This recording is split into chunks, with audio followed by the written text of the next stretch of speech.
Bom dia, ouvinte. Pintacil falando. Ver se esse formato aqui funciona. Resenha do livro Crítica e Crise. Reinhard Koselleck, é uma tese de doutorado, né? Vai falar de assuntos extremamente pertinentes aqui pro público. Livro bem difícil de ler numa tese de doutorado, na verdade. Vai falar sobre a estrutura política do absolutismo como pressuposto do iluminismo, né? Esse seria o primeiro capítulo. O segundo capítulo é a compreensão que os iluministas tinham de si mesmos e a resposta à sua situação dentro do Estado absolutista.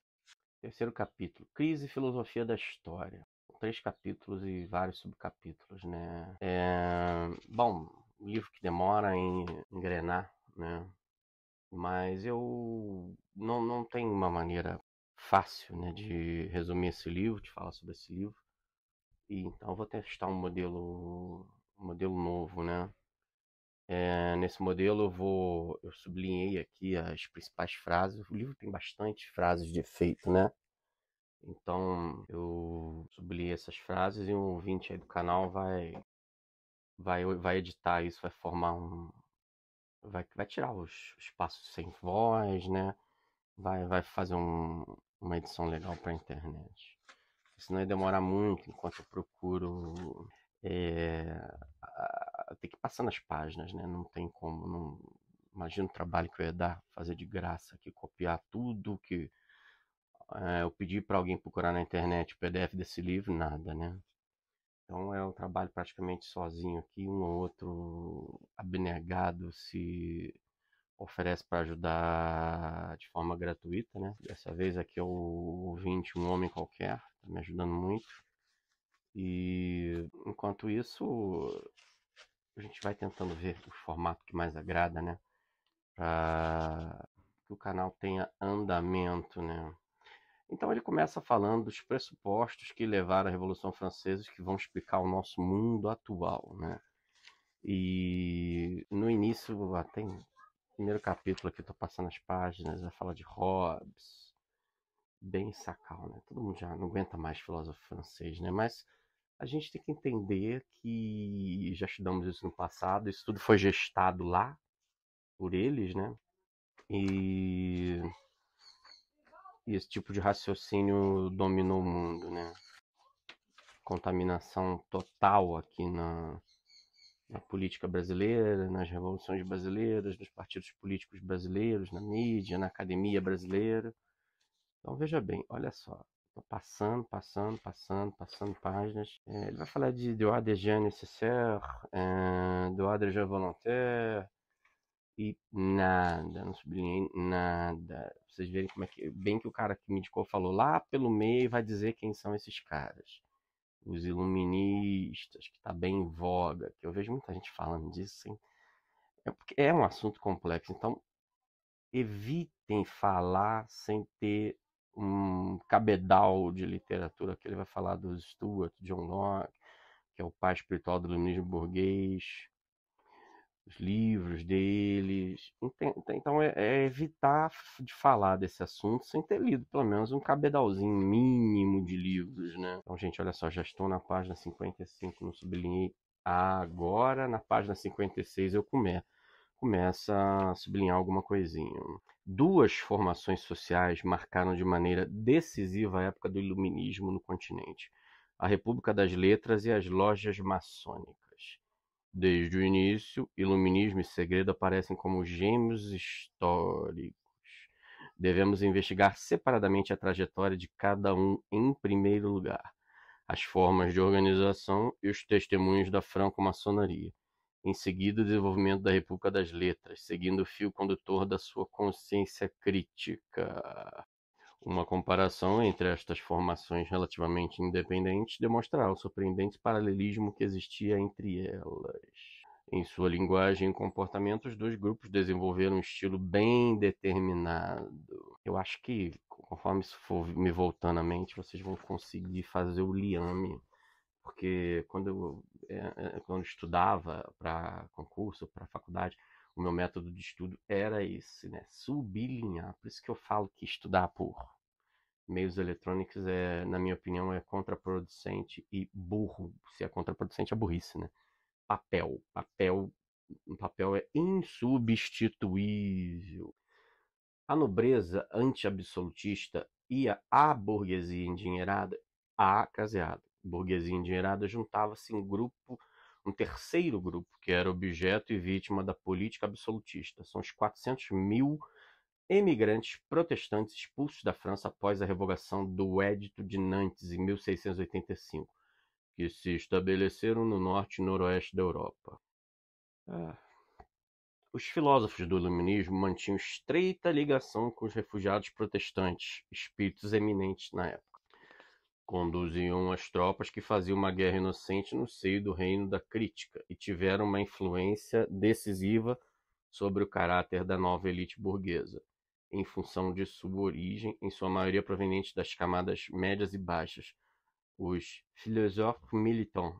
Esta camada de escritores e homens esclarecidos e sem vínculo social determinado, que se empenhavam pela legalidade moral, levavam uma existência social sem qualquer função política. Acrescentava-se a eles a camada crescente de magistrados e juízes burgueses, aproximadamente 250 mil indivíduos, a qual o Estado confiava tarefas políticas, mas cuja organização desenvolvia uma vertente própria, que lhes permitia desligar-se internamente da autoridade absolutista.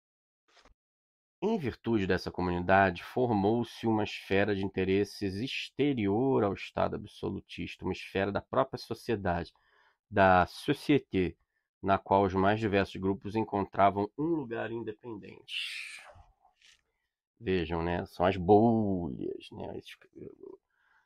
O absolutismo gerou a corte e, fora da corte, começaram a se formar bolhas de críticos. A tensão entre a crescente importância social de um lado e a impossibilidade de ter expressão política de outro determinava a situação histórica em que se construía a nova sociedade. Esta situação seria decisiva para o seu caráter e desenvolvimento. A segmentação crítica entre moral e política, invocada pela inteligência burguesa, resultava desta diferença e, ao mesmo tempo, a acentuava. Os homens da sociedade excluídos da política reuniam-se em locais apolíticos, entre aspas, na bolsa de valores, nos cafés ou nas academias, onde se praticavam as novas ciências sem sucumbir à autoridade eclesiástico-estatal de uma Sorbonne, ou então nos clubes, onde não podiam estabelecer o direito, mas pelo menos podiam discutir o direito vigente nos salões, onde o espírito podia reinar livremente sem o caráter oficial das cátedras, das chancelarias ou ainda das bibliotecas e sociedades literárias, onde se dedicavam à arte e à ciência, mas não à política estatal. É muito interessante. Se vê que hoje eles são establishment, mas eles ainda se comportam como se fossem oprimidos. A classe que os sustenta, da qual eles originam, criou essa dicotomia, né? Eles são financiados por banqueiros e se dizem perseguidos, o grande capital, PPP, mas todo o grande capital é ligado a esses revolucionários de esquerda, né? Eles têm origem nisso e fingem que não tem, né? Eles têm que criar um inimigo externo. Página 63. No foro privado em que se havia este acontecimento, tentar contextualizar. Este acontecimento, ocorrido em 1731, é sintomático do conflito entre o Estado e a sociedade. O Estado vê sua ordem ameaçada por uma atividade política autônoma da nova camada social dominante e a obriga a refugiar-se. Este acontecimento, ocorrido em 1731, é sintomático do conflito entre Estado e sociedade. O Estado vê sua ordem ameaçada por uma atividade política autônoma da nova camada social dominante e a obriga a refugiar-se na clandestinidade, no foro privado em que se havia constituído.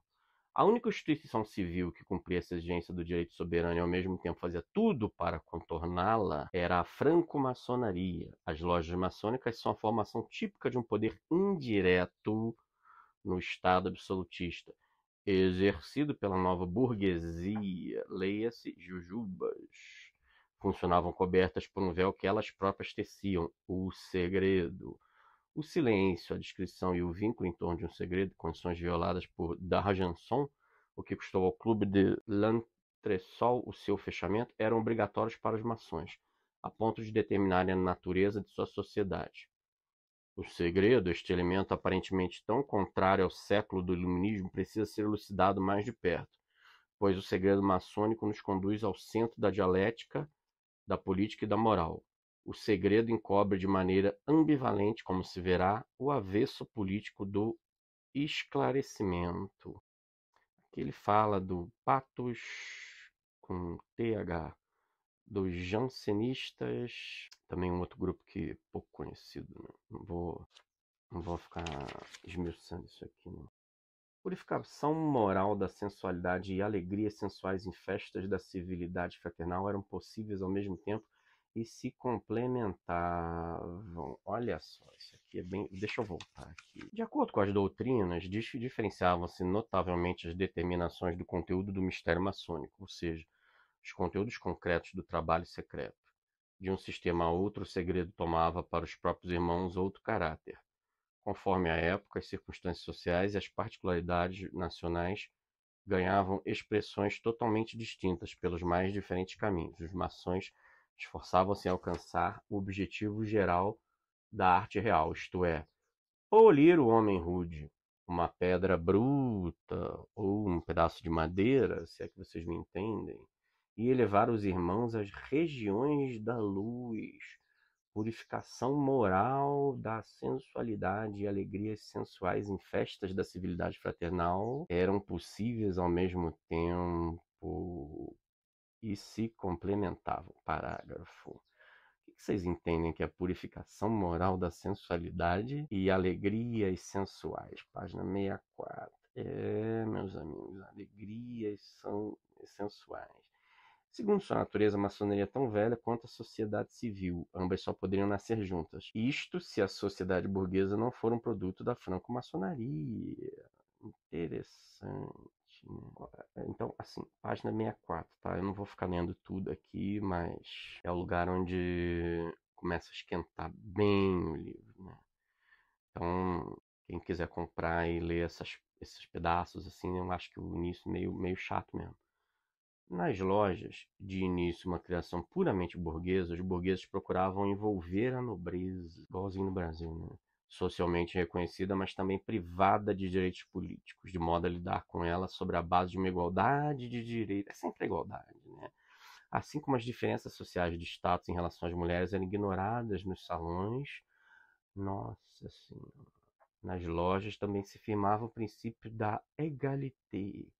Noblemen, gentlemen and working men tinham acesso a elas. Assim, o burguês ganhava uma plataforma em que todas as diferenças entre os estados eram niveladas. Esta atividade fazia claro com que os maçons se opusessem à ordem social estabelecida, mas ainda não os punha em contradição inexorável com o Estado absolutista. Eles foram se fortalecendo, né?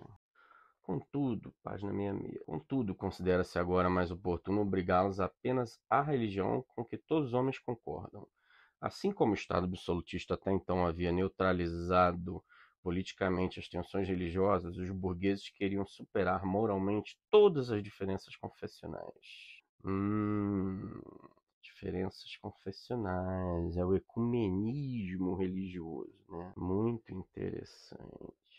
Na franco-maçonaria, a doutrina moral civil realiza-se socialmente, com o que a maçonaria torna-se o centro de união entre pessoas que, de outro modo, teriam permanecido em perpétua distância. Na Inglaterra, essa rejeição da política estava inicialmente ligada no plano interno ao propósito de fundar uma nova unidade social, para além dos partidos existentes. Então, é suprapartidário, né? Mas ao mesmo tempo visava convencer o governo de que a sociedade secreta era inofensiva e por isso devia ser tolerada. Os maçons burgueses não renunciam ao segredo do interior moral, mas nele encontram a garantia de sua existência independente do Estado.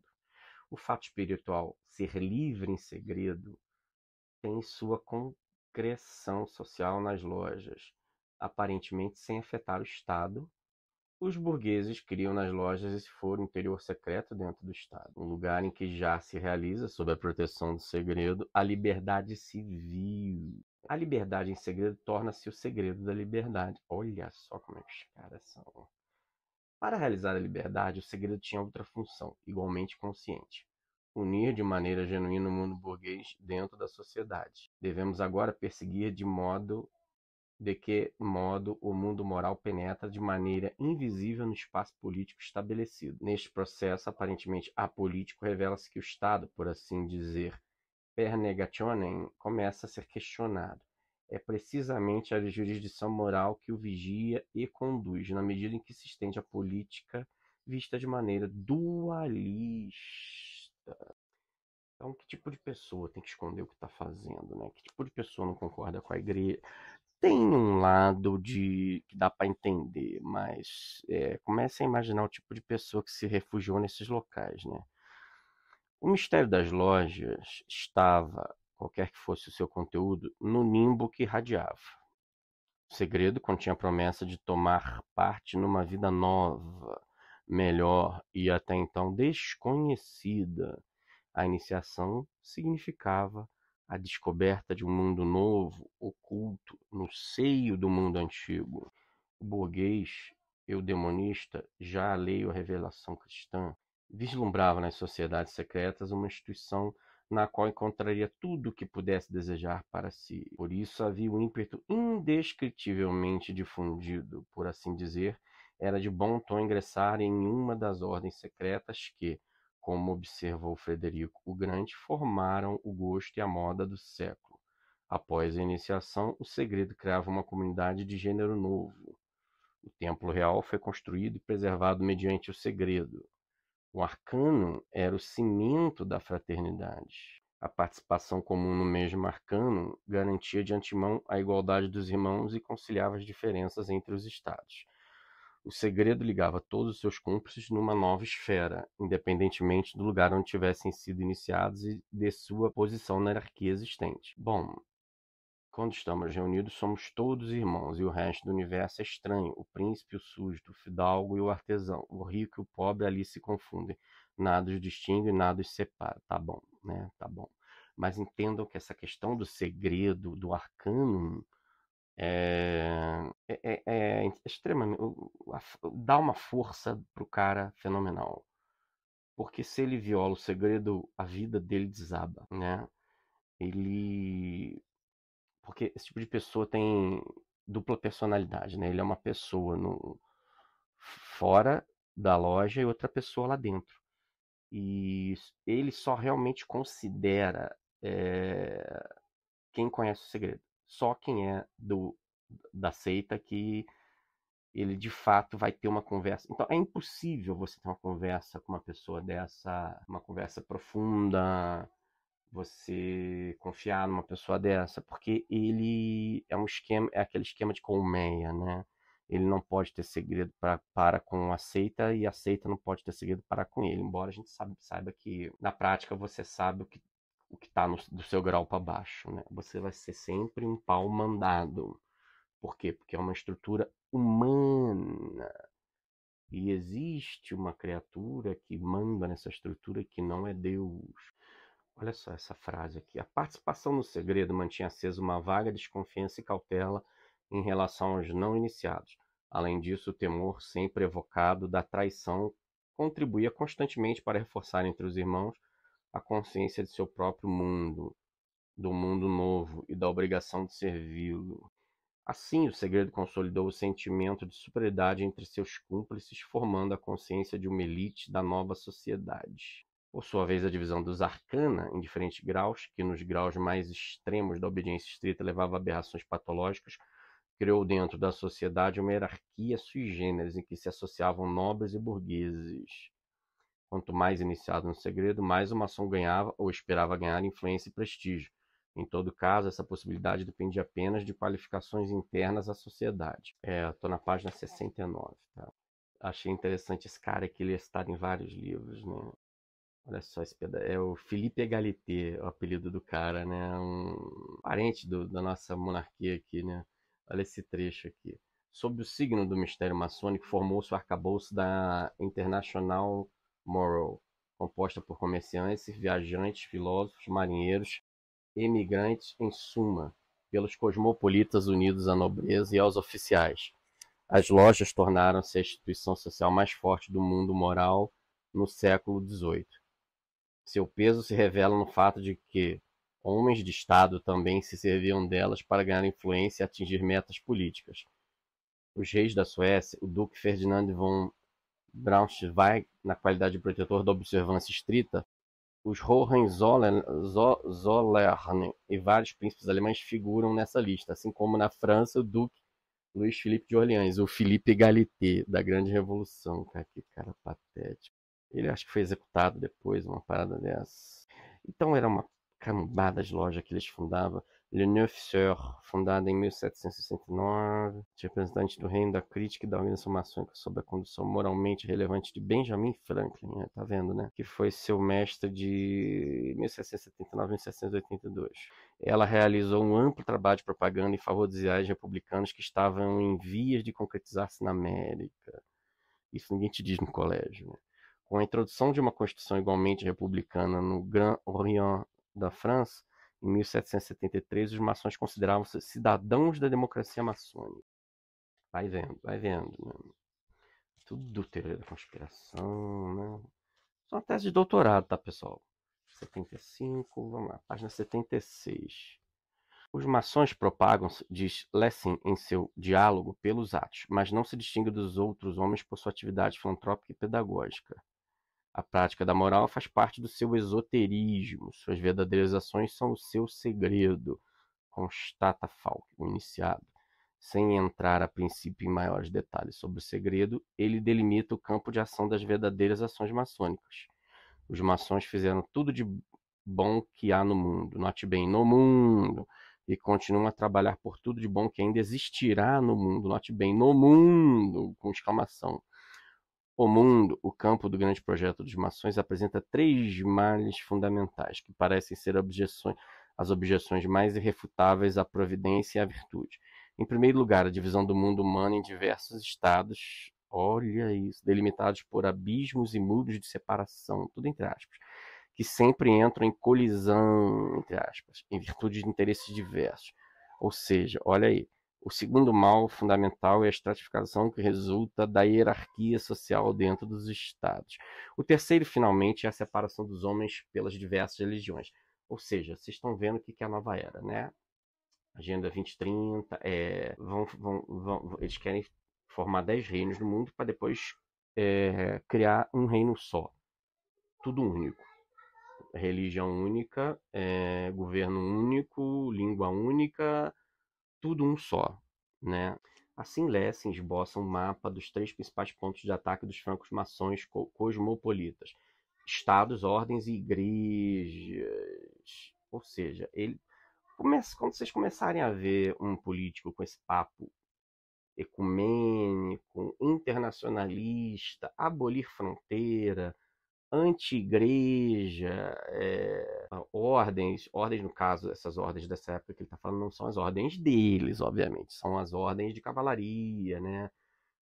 As ordens cristãs, católicas, né? Então, vão vendo aí onde é que isso vai desembocar. Página 79. Portanto, a distinção crítica entre política e moral também aparece em Lessing. Mas, além disso, ele expõe sua dialética se, por um lado, a atividade moral dos maçons só é possível em função dos males inevitáveis do Estado, entre aspas, por outro, volta-se contra esses males. Conhecer tal dialética é o arcanum político dos maçons. Eis precisamente o papel do sigilo, de simular que a lógica da atividade moral a impelia também para o espaço da política, do qual ela se separava a princípio. As funções do arcano de proteger e permitir a atividade moral dos maçons acrescenta-se outra, de simular o caráter indiretamente político desta atividade, que nesse sentido pertence ao verdadeiro conteúdo do próprio arcano. Ou seja, quando eles disserem que são apolíticos, vocês já sabem, é mentira. Então, sugiro que vocês pesquisem o que significa dialética, não dá para explicar aqui, não estou com saco. É uma palavra difícil de entender. Sugiro que vocês escrevam um pequeno texto, façam uma pesquisa de 5, 10 minutinhos e façam um textinho de próprio punho para os seus estudos pessoais o que é dialética, para você sempre saber o que é isso. Isso é a base do movimento revolucionário internacional. Se você não entender, não dá. Eu vou ficar falando isso aqui agora. Para você entender o comunismo, o pensamento do Olavo de Carvalho, para você entender o esquerdismo, você precisa saber o que é dialética. A soma das felicidades individuais de todos os membros é a felicidade do Estado, diz Falk, a seu adepto. Além desta felicidade, não há outra. Falk resumia a ideia de totalidade numa terminologia eudemonista, e a sugestão desta ideia era acolhida pelos maçons quando prescreviam a soma das felicidades individuais como fim último do Estado. Você não terá nada e será feliz. Eles estão sempre lutando pela nossa felicidade. Qualquer outra felicidade do Estado, prossegue Falk, na qual membros, ainda que sejam poucos, sofram, tenham de sofrer, é um disfarce da tirania. Mais nada. Vou falar disso essa semana. Felicidade. É importante ser feliz, né? Pensa bem, né? Todo mundo tem que ser feliz. Vai pensando. Onde é que isso vai desaguar, né? Faça o que quiseres, pois é tudo da lei. Da lei. A ordem foi fundada em 1776, ano da Declaração de Independência dos Estados Unidos, e desde então opôs-se conscientemente ao absolutismo e aos religionários. Página 83. O lugar de refúgio transforma-se em quartel-general da ofensiva. O Foro Interior Moral não era somente uma instituição estatal. Tinha desde o início um assento político. O segredo dos iluminados opunha-se aos mistérios dos supersticiosos e aos arcana da política. Por que sociedades secretas? Pergunta Bode, seu pioneiro no norte da Alemanha. A resposta é simples. Ele mesmo responde. Por que seria estupidez pôr as cartas na mesa quando o adversário esconde o jogo? Olha que frase inteligente, né? Inteligentíssimo, né? Enquanto alguns idiotas aí ficam jogando nas 4 linhas, tá ok? Aí olha o que eles falam. Como é que eles agem aqui? Pra que vai botar as cartas na mesa, não é verdade? O mundo é assim. A diferença entre Estado e sociedade acentua-se até tornar-se um confronto claro e consciente. A diferença da maioria das lojas, que até então procurava obter influência com a ajuda de príncipes e por uma via esotérica, a ordem dos Illuminati procurava conquistar poder sem os príncipes e contra eles. O grau supremo revelava o maior de todos os segredos, que tantos desejaram ardentemente tantas vezes em vão. A arte de governar os homens, de conduzi-los ao bem e de realizar tudo o que até então não passava de um sonho, que só parecia possível aos mais iluminados. Por trás do segredo, formou-se não apenas um poder independentemente do Estado, mas ao mesmo tempo, e este era o arcano dos graus superiores, planejava-se estender ao exterior o sistema de governo moral que já vigorava no interior das lojas. Prestem bem atenção nisso, tá? Esses feiticeiros, eu já lido com essa gente há muitos e muitos anos, tá? Pessoal, não vou parar agora, tá chovendo aqui no meu container e o som vai ficar um pouco ruim, a água batendo no metal, mas eu vou continuar, tá? Depois o colega vai editar aí, vamos ver o que dá para fazer. Educação, ensino, propaganda e pensamento esclarecido são por si só meios insuficientes para alcançar o fim moral. Para que o bem volte a vencer o mal, era preciso recorrer à ação política. Aqui não se requerem palavras, mas ações. No Grêmio dirigente dos regentes, esboçava-se o plano de operação, pelo qual se deveria combater o reino do mal. Este programa de ação política consistia na ocupação tácita e indireta do Estado. Tentava se ocupar pouco a pouco os conselhos dos príncipes com membros zelosos da ordem, isto é, absorver o Estado a partir do seu interior.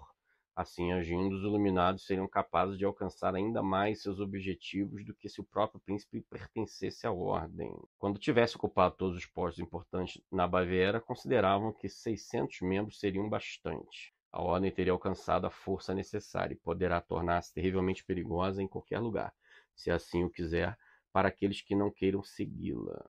Meus amigos, então até hoje tem gente que você fala de Illuminati, tem pessoas aí no Brasil de prestígio, se dizendo iluminados, né?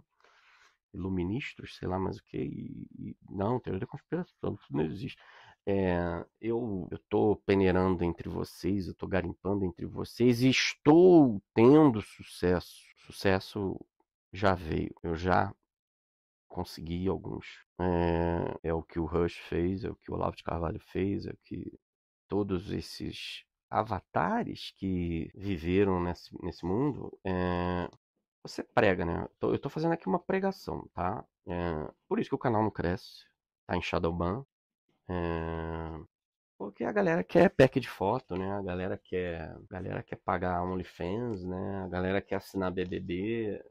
Quem tá suportando ouvir isso que eu tô falando aqui já tá muito na frente. Agora, não acredita em tudo que eu digo. Esse livro foi um livro barato, tá? Eu acho que foi R$ 39. Quem tem uma capacidade intelectual muito acima da média do brasileiro, assim, não é um livro para qualquer um. Sugiro que comprem, tá? Porque é um livro com muito conteúdo. Não é tão difícil de ler, ele demora a engrenar, tá? E precisa ter uma base, tá, gente? O iluminismo é outro assunto, para você entender isso. Esse livro, na verdade, ele é sobre o iluminismo, mas era bom ter uma basezinha prévia, né? Mas tem livros que você tem que ler uma vez, depois de 10 anos você pega e lê de novo, né? Porque se você evoluiu, o livro vai entrar, e às vezes não entra na primeira vez. Isso é um negócio bem comum. Esse livro também está falando aqui de como surge a imprensa. Vocês vão entender tudo, cara, sobre como surge jornalismo, o curso de letras. Olha aqui, vamos ver. Crítica quer dizer, página 105. Crítica quer dizer distinção. Criticar o rei consistia antes em mostrar-lhe seu direito.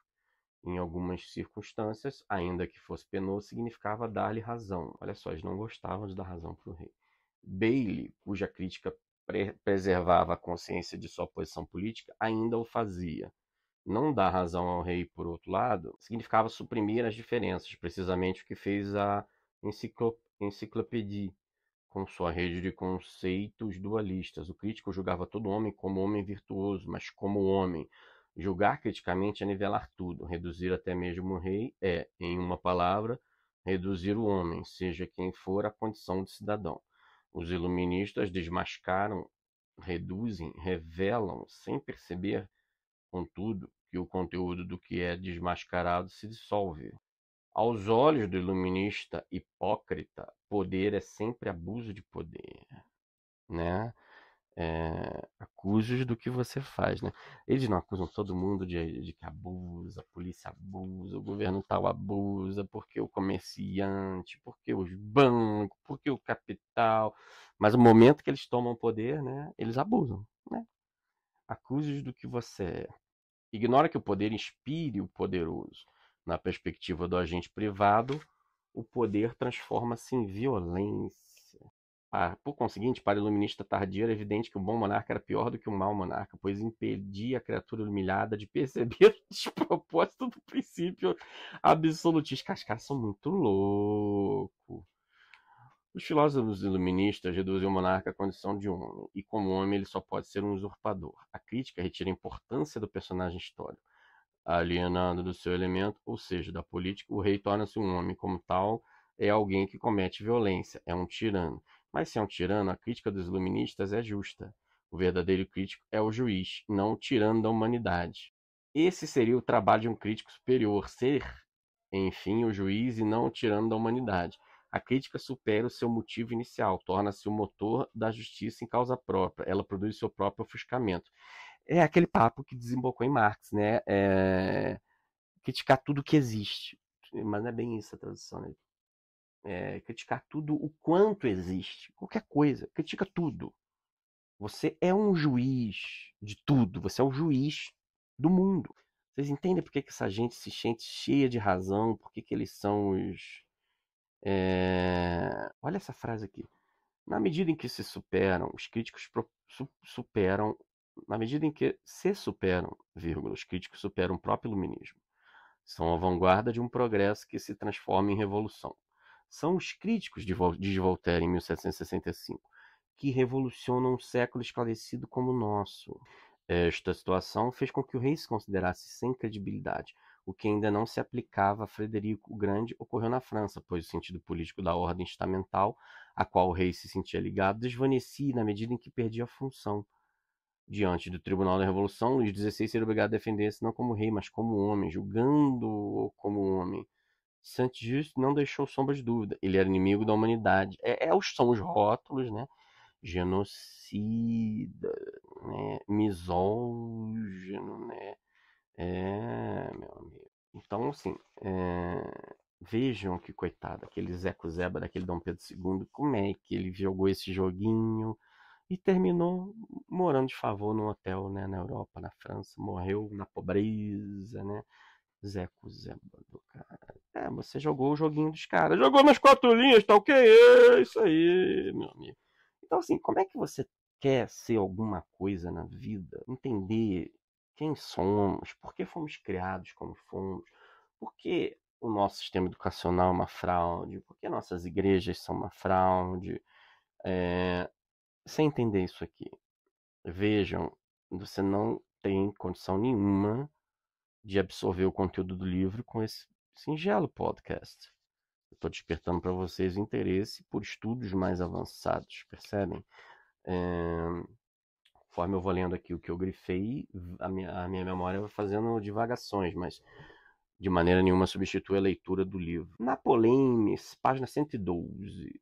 Na polêmica sobre as ordens secretas, ou seja, na campanha jornalística suscitada pela perseguição à ordem dos Iluminados na Baviera, formaram-se, pela primeira vez, campos políticos investidos da consciência de se encontrarem em uma situação cuja decisão era latente.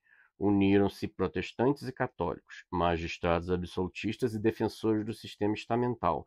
Todos viam nas ordens secretas o inimigo comum que ameaçava a ordem estabelecida. Foi a hora que a galera acordou. A dialética entre moral e política conferiu ao combate uma radicalidade que de modo algum correspondia ao peso social da burguesia alemã como um todo. A organização secreta dos Iluminados teve um fim brusco por causa simplesmente da superioridade do poder público. Por sua vez, os Iluminados, que discriminavam moralmente os déspotas, tão afeitos à tolice e à imoralidade, e os acusavam politicamente de manter um poder há muito usurpado, foram perseguidos por blasfêmia e rebeldia, presos, expulsos do país e, por fim, impedidos de realizar seu trabalho sob ameaça de pena de morte. Apesar da desigualdade dos meios disponíveis ao adversário, que estava longe de representar uma ameaça direta ao Estado, prognósticos começaram a prever a derrubada da ordem vigente. Tais prognósticos não se relacionavam com o poder de fato das associações secretas, mas com o papel político indireto que desempenhavam. O perigo que ameaça a soberania do príncipe passa a ocupar o centro da argumentação. Para eles, a consciência da ordem em vigor estava tão evidentemente ligada ao conceito de soberania absoluta que a formação de uma força distinta, extra e supraestatal, parecia dissolver nas brumas de um futuro incerto não apenas a soberania do monarca, mas a própria organização estatal. Os maçons enfatizavam precisamente a necessidade moral e, por conseguinte, a possibilidade política de uma soberania supraestatal, a cujo exercício se sentiam convocados em virtude do seu caráter puro. Nossa, eles são muito puros mesmo. A gente é tudo uns lixos. Eles são do caralho mesmo. A sutileza dos livros pensadores filosóficos elaborou um ardil para capturar despercebidamente o inimigo, que não são capazes de vencer pela força. Exibem por toda parte a bandeira da paz. Reivindicam somente tolerância e concórdia. Mas precisamente ao abrigo dessa tolerância, preparam o seu plano de conquista, entre aspas. Olha aqui. Este visaria, em primeiro lugar, a derrubada das igrejas, para fazer surgir das cinzas da dileta tolerância o fogo terrível de uma guerra cujas chamas só poderão ser contidas quando as leis fundamentais do império estiverem abolidas. E essa tolerância com gay, com trans, com bandido, com satanista, com puta, né? Agora é o grito de guerra, né? Sou gorda com muito orgulho, sou puta com muito orgulho, sou viado com muito orgulho. o orgulho trans, né? Então você tem que me suportar. O trans você tem que aceitar o trans vestido de Jesus no carnaval. Pô, que é isso? Você tá sendo intolerante, tem que ser cabeça aberta, né? Fumar maconha na sala de aula, vender drogas na Universidade Federal, é tudo tolerante. Então, assim, você que tá sendo intolerante. Como diz lá o 38, né? A filha dele de 5 anos já sabe como é que é tocar siririca em inglês, né? Nem ele sabe, mas a filha dele de 5 anos sabe. E o nome disso é tolerância. Esses e outros prognósticos similares decorrem do papel político que as ordens secretas desempenhavam dentro dos estados. Elas debilitavam a soberania, mas apesar de admitirem expressis verbis que o poder direto dos maçons era pequeno, os autores dos prognósticos deduziam da ameaça e dos ataques à soberania uma revolução total. A filosofia da história era o poder que tornava evidente a consciência elitista dos iluministas. Era o poder que os iluminados partilharam com o iluminismo como um todo. A filosofia da história era a ameaça. Nela, como se verá, o plano de conquista veio claramente à luz para os atacados. Para o cidadão, a garantia de que o foro interior da moral em si, destituído de poder, pudesse realmente chegar ao poder, não provinha somente da moral. Aparentemente, o hiato que subsistia entre a posição moral e o poder a que se aspirava foi coberto pela filosofia da história. A filosofia da história tornou-se em grande parte herdeira da teologia. Fosse a escatologia cristã modificada sob a forma do progresso secular, fossem elementos gnósticos e maniqueístas, subjacentes ao dualismo da moral e da política. Antigas ciclogias, ou ainda a então recente legalidade das ciências naturais aplicadas à história, tudo isso contribuiu para formar a consciência histórica do século XVIII. Numa reação consciente à providência cristã que ainda era visível para Bossuet no triunfo da história eclesiástica. Os maçons erigiram nos artigos de sua Constituição uma construção histórica que transferia a verdadeira história para a tradição da arte real. Esta história começava em Adão, mais tarde seria acrescida de algumas hipóteses pré-adamitas e tinha seu corte não na aparição de Cristo, mas no governo pacífico de Augusto, período em que a arte real se estendeu à Britânia, que, tendo se tornado desde então a nova senhora da terra, deveria levar a todos os povos a arte da paz.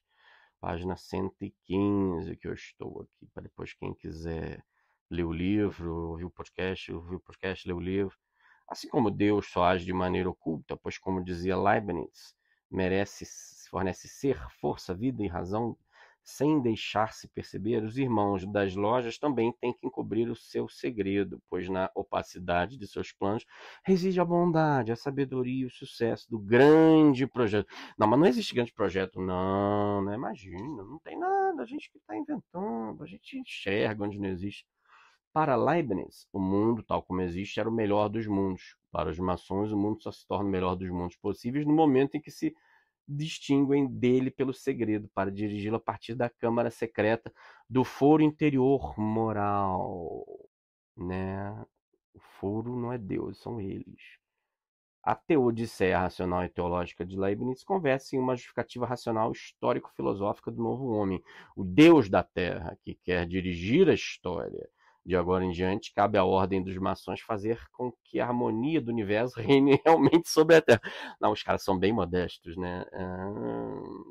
Ou seja, deu para entender, né? Eles se sentem do jeito de tudo.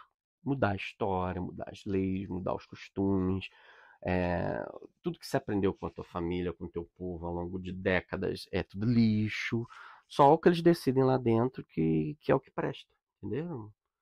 O saber histórico, filosófico e o programa político fazem parte do mesmo segredo. A iniciação ao arcano da tomada indireta do poder era, ao mesmo tempo, uma iniciação à filosofia da história. Página 118. O iluminado é filósofo da história na medida em que permanece politicamente isento de responsabilidade. Olha, é interessante isso, né? Muita semelhança com o Brasil atual. A revolução era dissimulada pela construção de uma história progressista, mas o elemento efetivamente revolucionário, isto é, o plano de ocupar e eliminar o Estado, era fomentado por tal construção. A filosofia da história era pura e simplesmente o poder indireto. Vocês estão vendo, né? Eles tomam o poder para depois destruir tudo. Para botar uma outra coisa no lugar que ninguém sabe direito o que é. Eles não explicam, né? Mas vai ser melhor. Por quê? Porque foi decidido por eles. Não pode ter a mão de Deus na história. E eles estão fazendo. Estão tendo um grande sucesso nesse ponto. Página 120. O núcleo político dos planos maçônicos, tornado claro por Goshausen, implica uma questão que está presente do início ao fim do livro. Qual é a atitude do cidadão cosmopolita em relação à autoridade, ao Estado? O segredo dos maçons, como faz o mestre das lojas dizer bem no espírito de Lessing, não repousa na finalidade moral, mas nos meios de alcançá-la, ou seja, num método indireto. A verdadeira arte de agir efetivamente sobre a humanidade e fazê-la feliz, se preciso, contra a sua vontade. Consistia em cobrir dela e de seus tiranos essa intenção. É também uma das bases da inteligência artificial, né? Que a gente vê aí nos filmes, né? Eu tô fazendo. Você vai estar sofrendo agora, mas é pro seu bem, tá? Você tá preso, trancado em casa. Você não pode consumir o que você quer, comprar o que você quer pro seu bem, porque tem alguém externo a você que decidiu que isso é melhor para você. Você vai ser a eterna criança. E aí você vê essas figuras da modernidade brasileira que curtem isso, né? As feministas, as mulheres, os feministas, os cuckolds, né? Eles têm tanto medo do fracasso, eles se sentem tão incompetentes que eles querem que o papai Estado decida tudo para eles. E o papai Estado são os cabritos, né? Gente, projeto Janus, dualismo, são coisas que vocês têm que estar com isso bem liberalismo, absolutismo, vocês têm que estar com isso bem consolidado para navegar por esse livro. Ó, já estou na página 137. Cara, tá acabando, tá, gente? Porque tem muita referência bibliográfica. É quase um terço do livro. Turgot reconheceu a ameaça da guerra civil que se aproximava, mas também a legitimou indiretamente. Ele é um caso típico em que a força explosiva mais oculta da técnica de pensar iluminista aparece como prenúncio de uma decisão que está por acontecer. A revolução que Rousseau tem diante dos olhos é ao mesmo tempo uma revolução do Estado e da sociedade que nele vive.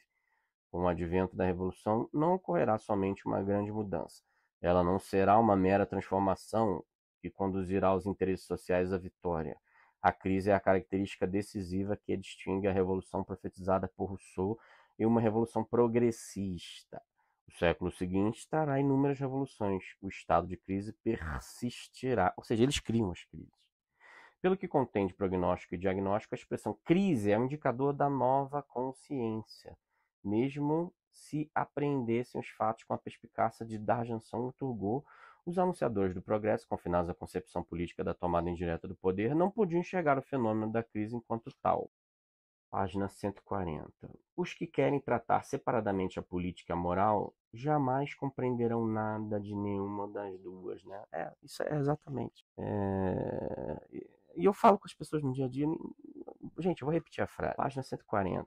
Logo no segundo parágrafo, né? Primeiro parágrafo completo. Os que querem tratar separadamente a política e a moral jamais compreenderão nada de nenhuma das duas. Quem tem aquela moral lá vai exercer a política pensando naquela moral que ele adquiriu na loja. Ele tá cagando pra você. O que ele fala lá no púlpito enfim, porra, gente, pelo amor de Deus, né? Você vê, é um negócio óbvio, mas ninguém sabe disso no Brasil. A falsa direita não sabe, a esquerda sabe muito bem disso. As funções da ditadura são realizadas por aquele que conseguir executar a vontade geral hipostasiada, pressuposta como novo princípio político. A volonté générale transforma radicalmente o detentor deste princípio, isto é, a sociedade que se torna um coletivo estatizado. Coletivo estatizado. Vai vendo. A tarefa do chefe é criar identidade fictícia entre moral e política. O povo quer sempre o bem, mas não o conhece. Le peuple veut le bien qu'il ne voit pas. Para mostrar-lhe o bom caminho é preciso bem no espírito das lojas maçônicas. Mais do que a autoridade absolutista, que só abrange o exterior. A autoridade mais absoluta é aquela que penetra no interior do homem. Conquistar corações e mentes. Percebem onde isso vai parar? eles depois botam todo esse arcano que eu estou passando para os senhores, depois vai ser colocado na teoria marxista ali, né?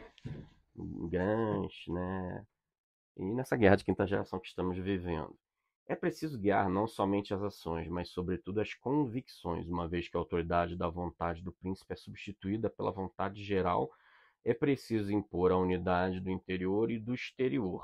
Para a página 143, tá? Caso dê problema no áudio, depois para a gente regravar o final. Depois que o iluminismo suprimiu toda a diferença entre interior e exterior e revelou todos os arcana, a opinião pública tornou-se ideologia. É interessante. Depois que o iluminismo suprimiu toda a diferença entre interior e exterior e revelou todos os arcana, a opinião pública tornou-se ideologia. A convicção reina na medida em que é fabricada. Olha como é que os caras são. Rousseau estatizou a censura moral. O censor público tornou-se o ideólogo-chefe. Caralho. Gente, é 2024, né? O iluminismo só reina na medida em que obscurece a sua própria autoridade. Cara, é sempre. Tipo assim, né? Eles não mandam em nada, eles estão sendo oprimidos, estão lutando contra um dragão. Os caras são. Gente, isso é magia, tá? É alta magia. Eu vou ler uma parte mais abrangente desse grifo aqui da página 144. É certo, pelo menos, que o maior talento dos líderes é disfarçar seu poder para torná-lo menos odioso e conduzir o Estado tão pacificamente que ele não pareça necessitar de condutores. O iluminismo só reina na medida em que obscurece sua própria autoridade. A identidade postulada entre liberdade moral e coerção política, com a qual Rousseau esperava eliminar os males do sistema absolutista, revela-se a ditadura ideológica da virtude, cuja autoridade desaparece sob a máscara da vontade geral. Vocês lembram do... Gabeira falou disso. Na década de 80 tinha um partido que dizia que era o partido da ética. Né? Lembram desse partido da década de 80? Tinha um... Não lembro o nome dele, não. A bandeira vermelha. Gente, isso aqui é feitiçaria maçônica, tá? Página 153. No curso da História Econômica... Ah, não, peraí. Voltando na 152. A filosofia da história faz com que os cidadãos tenham elan e segurança para provocar a crise como um tribunal moral. Para tornar isso mais claro, passemos a palavra de um homem que teve nome e influência nos 2 decênios antes da Revolução, o Abbé Raynal. Raynal foi um autêntico profeta da crise em duplo sentido, da crise como ameaça de uma guerra civil e da crise como tribunal moral. Ele a invoca com a certeza histórico-filosófica de que ela transcorrerá de acordo com seu prognóstico determinista. Era como se eu houvesse conversado com a providência divina, observou Frederico o Grande a respeito de Raynal. É impressionante. Após uma conversa com o Gironi, escapou completamente ao refugiado. Perseguido pela polícia francesa, Raynal era um típico philosophe de l'histoire, que dificilmente teve uma ideia original, mas como assíduo frequentador dos salões parisienses, compilou com zelo as ideias que neles circulavam. Farsante, né? Página 153. No curso da História Econômica e Colonial dos Estados Europeus de Alemar, a história mundial transforma-se em um juízo final. A inocência natural do outro lado do Atlântico e a tirania do Estado de cá opõem-se como 2 reinos maniqueístas, separados por um imenso mar. Bem rossoniano esse conceito de velho mundo, novo mundo, né? Eles achavam que... A França adora isso, né? Que aqui todo mundo é bonzinho, os índios são puros, né? Porque não teve igreja, a igreja malvada para descaracterizar o bom selvagem. Em francês é bon sauvage. État actuel de l'Europe, e por aí vai, né?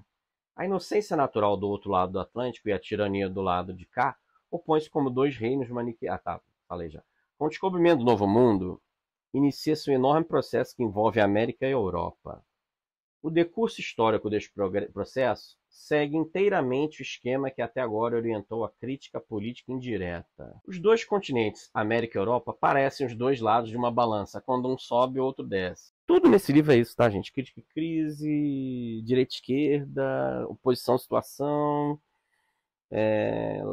curto prazo, longo prazo, Deus e o diabo, essa dicotomia, esse preto no branco, yin yang maçônico, tá? O último capítulo que Raynal redigiu em 1770, é uma descrição indireta da situação francesa e, ao mesmo tempo, uma exortação para imitar o movimento americano. Em cada frase, ele conduz o leitor pelas colônias ultramarinas e pela nova sociedade ideal na França, alternadamente.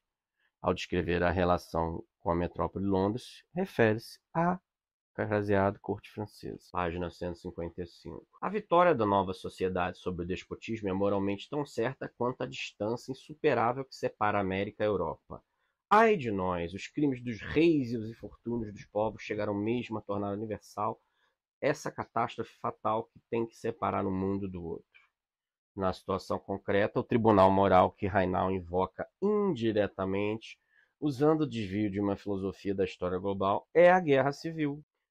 Vocês estão vendo, né? Para onde estão conduzindo a sociedade, né? Guerra. É isso, tem que ver.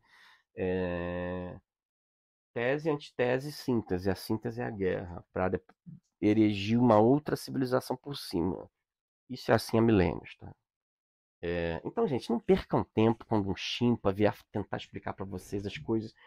Esse livro aqui é o básico do básico do básico. Quer dizer, tem coisa mais básica, né? Mas é um ponto de partida. Se você já leu alguma coisa antes, mais simples, depois você pula para esse. Se o cara não leu essas porra, é pirueiro, entendeu? Como diz o Olavo de Carvalho, esses pirueiros, palpiteiros, não se rebaixem a. Seja sua mãe, seu pai, parente, não se rebaixa a conversar com pirueiro, não, tá? A falsa direita brasileira caiu por causa disso. Não sabem isso. Não sabem nem querem saber. E acham que sabem. Se acham cultos porque tem carguinho, andando de terninho, né? Motorista. Página 156. Olha só. Uma vez que o escravo do despotismo tenha rompido seus grilhões, tenha entregue seu destino à decisão da espada, ele será obrigado a massacrar seu tirano, a exterminar sua raça e sua posteridade, e a mudar a forma de governo da qual terá sido vítima durante séculos. Se ele ousasse menos, seria punido, mais cedo ou mais tarde, por ter tido apenas meia coragem. Progressista e otimista, Rainal legitimou abertamente a guerra civil, que esperava poder evitar ao reduzir a situação vigente a duas oposições extremas, as facções extremistas e os meios violentos. Em si mesmos não justificados, justificam-se pela imoralidade do soberano. Quer dizer, o que fizeram na Rússia, né? O czar é imoral. Então a gente tem que matar o czar e a família dele toda, para não deixar. Entendeu? Como eles são os juízes da crítica e criticam o czar, todos os atos do czar. O czar é imoral, é imoral, é imoral, é imoral. Vocês precisam se libertar e matar ele só matando. Então, por isso que eles sempre falam em um bom paredão e uma boa bala, um bom fuzil, né? Sempre estão falando sempre. Para o Estado, a guerra civil é uma crise. Para o cidadão, é um tribunal. Revolução Francesa, né? Cortando a cabeça de todo mundo, né? Página 157. Com a Guerra de Independência, começa o período em que o vício e a virtude se separam, porque o coração dos homens é posto à prova. Estes são tempos que testam a alma humana. Para Paine, a guerra civil entre os colonos e as tropas da Ilha-Mãe era uma crise moral. Em 1783, com o fim da guerra, a decisão havia recaído em favor da moral.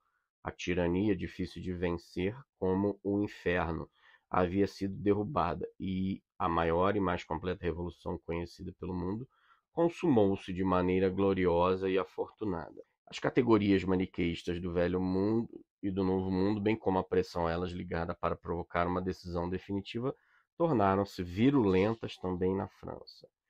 O segredo, há tanto tempo oculto, finalmente veio à luz. Sua causa é a do gênero humano inteiro. Ela se transforma na nossa. Após o exemplo americano, pode-se muito bem esperar que a crise venha, de fato, transcorrer como um processo moral. Por isso que nenhum professor de história diz para você que períodos das revoluções maçônicas você vai ter que procurar um historiador alternativo. Que período da história é esse? O período maçônico, das revoluções maçônicas, das guerras maçônicas. É por isso que todo professor de história é judeu e é de esquerda. Eles fazem parte do segredo. Né? A incerteza da crise é idêntica à certeza do planejamento da história utópica. Uma provoca a outra e vice-versa, e as duas juntas perpetuam desde então o processo que a inteligência burguesa despercebidamente abriu contra o Estado absolutista. A utopia burguesa é o filho natural da soberania absolutista. Deste modo, o Estado sucumbiu às suas próprias condições, como resposta à desagregação do cristianismo católico, atacar o sistema de crenças e valores, o bispo, né? O Estado era um sistema formal que devia conscientemente excluir o homem como homem, se quisesse preservar sua forma. O campo de ação da moral é o mundo uno e sem fronteiras. A concentração de poder nas mãos do soberano absoluto possibilitou a formação de uma sociedade politicamente protegida, mas que o absolutismo como sistema político não era mais capaz de integrar. É um efeito colateral, né? A desagregação do absolutismo cumpriu-se em um processo impetuoso em que a crítica burguesa traçou a história. Na condição de autor, o intelectual burguês acreditava ser também criador de autoridade. Ih, caralho, né? Black Lives Matter, né? Mind, chequei aos fatos, né? Fact-checking, né?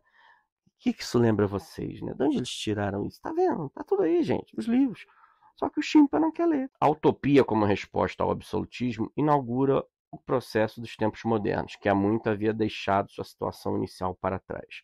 Mas a herança do iluminismo ainda é onipresente, né? Negar a realidade e fugir para um mundo de fantasia que é totalmente, que não existe, é totalmente vem da mente lisérgica dessas pessoas, desses anjinhos, né? A crítica iniciou este processo, ao permanecerem mantendo uma relação indireta com a política, excluída de maneira dualista. Os juízes críticos ofuscaram o desafio e o risco das ações e decisões políticas, em que se concretizam, porém, todos os movimentos históricos.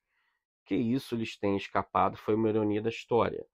O iluminismo, forçado à camuflagem política, sucumbiu à sua própria mistificação. A nova elite vivia na evidência de uma legalidade moral, cujo sentido residia em apresentar uma antítese à política absolutista.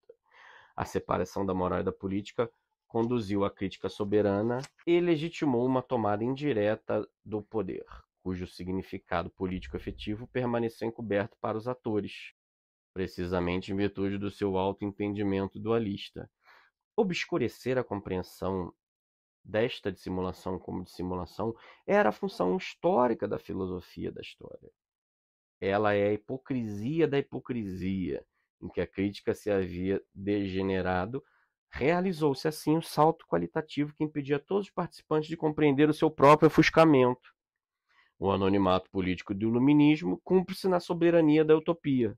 Desde então, o caráter problemático e a incerteza de todas as decisões históricas futuras parecem eliminados ou aparecem na má consciência daqueles que são suas vítimas, pois a relação indireta com a política, a utopia, que após a oposição secreta da sociedade ao soberano absoluto, veio dialeticamente à luz.